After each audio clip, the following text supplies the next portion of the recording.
Mace taught me how to rap, and Cam always made sure I was on every single album he had. He was like, boy, once you figure out how to rap the same way you act in these streets, it's going to work for you. Just keep going. And that's all so I always got to give credit to where credit is due.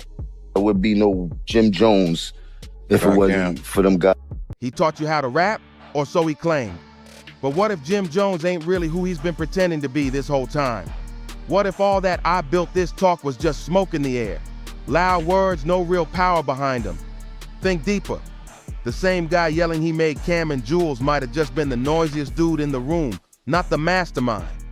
Maybe he wasn't the boss, just the background hype man, watching real legends craft the culture while he clapped from the sidelines. And here's where it gets wild. He's been dodging the truth like it's chasing him. Every so-called power move he made, it was riding the wave of the same dudes he's now trying to outshine. Facts. Back when Dipset had the streets in a chokehold, when diplomatic immunity wasn't just a mixtape, it was a whole wave, a movement, a way of life. But what if all that flash and flare was built on shaky ground? What if the man screaming, "I'm him," just happened to be standing in the picture while real history was being made? Now that borrowed clout he turned into street credit, it's bouncing like a bad check. That whole fantasy image is falling apart, and it's crumbling fast. Don't miss what's next. Hit that subscribe button on Juicy Real now. The real architects of Dipset, yeah, they're wide awake now. And they're done staying quiet. The silence is over, and they're about to drop the curtain on just how deep Jim Jones's web of lies really runs. This ain't about hustle anymore. This is about how long he can wear that fake crown before the same people who gave him a lane slam the door shut for good. What are the chances of you, Cam, and Mace ever being on the same page again when there's one golden rule that can't be played with? Respect is earned, not borrowed. You can't claim a block you never bled for.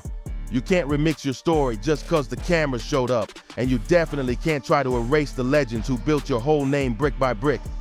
For over 20 years, Jim's been bending the street code like a cheap wire hanger thinking nobody would notice. But now, those same hands that once lifted him up are getting ready to knock him clean off the throne. The nerve is unreal. This man really stood there, chest out, talking like he was the CEO of Dipset, like he was the one calling shots and protecting Cam and Jules. That's not boss vibes. That's a whole fantasy novel. What Jim's doing ain't just spinning tales. It's straight up identity theft. And in Harlem, that level of disrespect, it don't slide, it gets handled. This kind of fake flexing don't just burn bridges, it blows up blocks. And the craziest part? Jim says it all with a straight face, like he truly believes the fantasy he built. But that's what happens when you repeat the same lie for decades. You stop pretending and start drinking your own Kool-Aid, cold reality. If your whole brand is built off borrowed glow, the moment the real ones pull up to collect, it's lights out. Stay tapped in. Subscribe to Juicy Real for the next drop. And when the real ones pull up, they ain't knocking soft. They're kicking the door off the hinges. Cam and Mace didn't just check Jim, they lit up his whole fantasy in one brutal strike. No warm-up, no warning. Mace dropped that truth like a grenade. You are our fan ninja. Boom. 4 words. That's all it took to tear down 20 years of fronting like it was nothing but paper walls. This ain't no silly back and forth over clout or bruised egos. This is about truth. The line is drawn. There's a difference between the ones who built the kingdom and the ones who just hopped in the photo. Cam didn't just talk. He set the record straight for everybody in the culture to hear. Jim's been fronting like he's been driving this whole time, but turns out he was never even touching the wheel. Say it again, never. This is where Cam cuts straight through the noise, slice into the heart of Jim's whole act. When somebody hasn't built a thing with their own hands, they start chasing props like it's a lifeline. It's not loyalty, it's not brotherhood, it's fear. Fear of being exposed for who they truly are. And here's the raw truth about Jim Jones. His whole image stamped with borrowed street credit. That borrowed rep was the only real thing he ever had. When the cracks started to show, Jim could have laid low, played it smart, but nah, he doubled down on the lies, hoping no one would check the facts. But that bluff, it just got ripped off the table in front of everybody. This right here is the moment the whole mask comes off die for good. Jim wasn't no co-founder of Dipset. He didn't put Cam on. He didn't build no blueprint, no legacy, no empire. He was never the mastermind. He was the dude lurking in the background, hearing those mixtapes, lighting up Harlem and begging for a slot. A true fanboy, not a shot caller. Forget boss moves, forget vision. This was just someone scrambling to sneak in the building before the doors locked. And now, this truth flips the whole script on Jim Jones. Every feature, every cosign, every tiny piece of spotlight he ever snatched, all of it traces back to one thing: desperation. He saw the rocket blasting off and clung to the side like a groupie trying to fake his way into first class. And this next part, it burns, especially if you live by the street code. Begging ain't just embarrassing, it's disrespectful. Real ones don't cry for a seat at the table. They build that table from scratch. Real creators don't chase someone else's glow. They shine on their own terms. But Jim, he just got exposed as neither. No builder, no leader, just a loud background character with lucky timing and a mic. This story's getting wilder. Make sure you're locked in. Subscribe now to Juicy Reel. The real question ain't even if Jim deserves Dipset credit anymore. That ship already sailed. The question now is, how long can you surf another man's wave before the ones who built it tell you straight up, get off? In these streets, respect is the only currency that counts. And Jim, he just hit zero balance. When the same hands that once held you up decide to rip it all down, that's not a setback. That's a straight up character demolition. You want to know what makes this fall even colder? Jim been running with the same twisted narrative for years. But now, the receipts are everywhere. And guess what? Some of the strongest proof comes from his own mouth. Old interviews, throwback mixtapes, shoutouts, clips from the vault.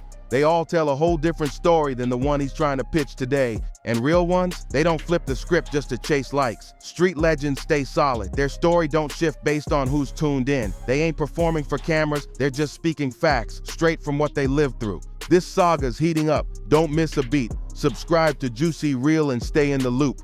That line always stuck with me. A real ones stay real no matter the room. But these fake legends, they play chameleon, switching up their story depending on who's listening. And sooner or later, that stitched up fairy tale starts falling apart under pressure. Jim's been remixing his own origin story for 20 years straight. But here's the catch. The internet don't forget. The clips don't lie. And the footage, it's running his rep into the ground. Now his past ain't just creeping up, it's full speed sprinting, and it's doing more than making him look goofy. It's leaving permanent scars. No edits, no excuses, just straight up exposure. And when your own voice from back in the day returns to blast holes in today's lies, that's not just messy. That's a career-ending blow. Camron, he's not just tossing shade, he's lining up that kill shot with sniper-level precision. This ain't no random diss track or loose talk. Cam's loading up receipts, on camera, crystal clear, and he's ready to air it all out. He's not bluffing, he's not exaggerating. When a street vet says, "I got receipts," you already know it's about to get ugly and unforgiving. Just listen to Cam's tone, calm, locked in, straight confidence. Why? Because he's holding the trump card. A straight up confession from Jim's own mouth, caught on tape. At that point, you don't need to argue, shout, or defend. You just press play and let the truth set fire to the fantasy. Let this hit for a second. This is the same Jim Jones who's been screaming for years that he was the CEO, the backbone, the street muscle of Dipset.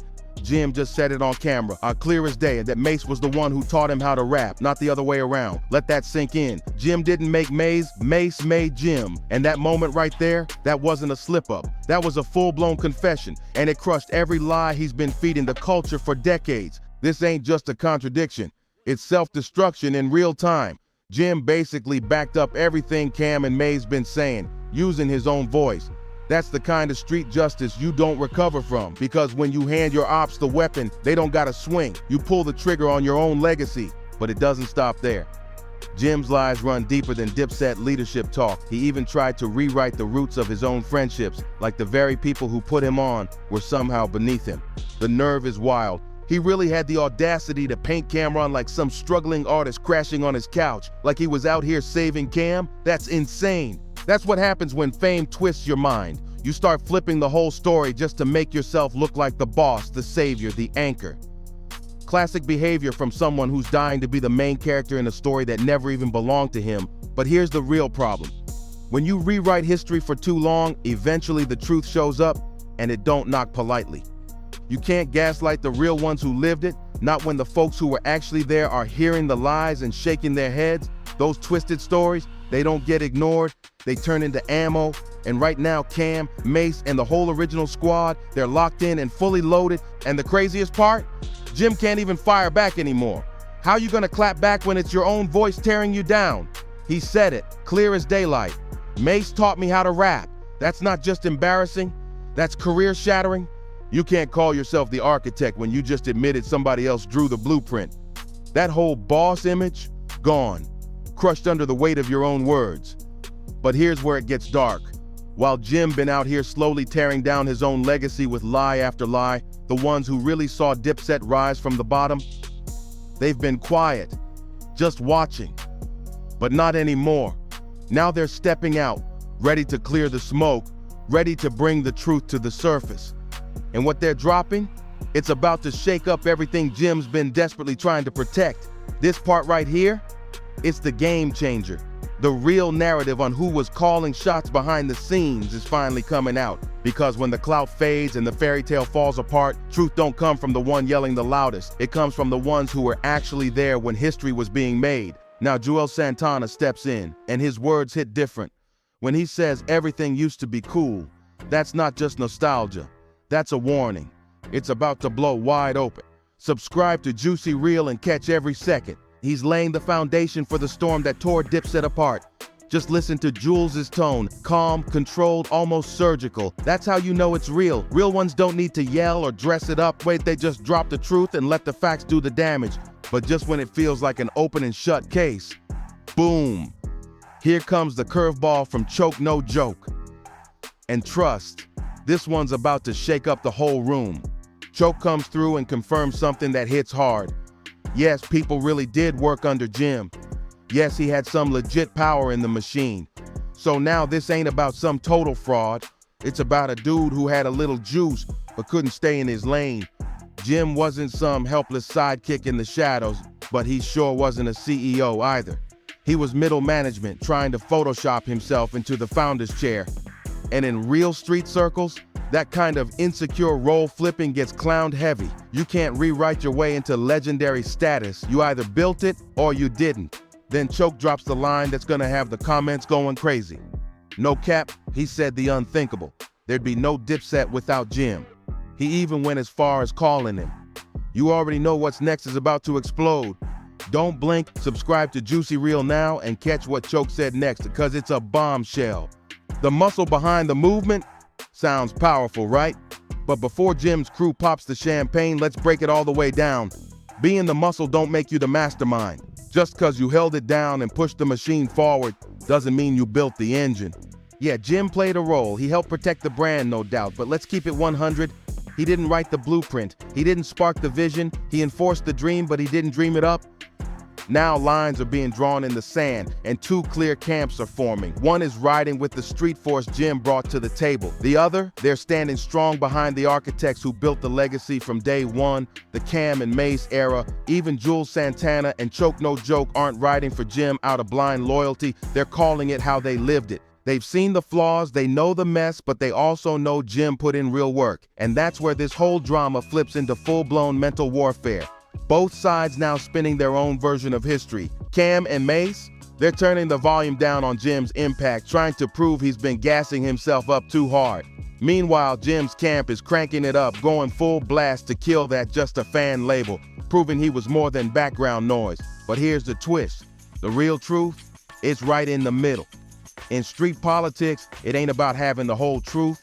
It's about who tells their version better and who the people believe.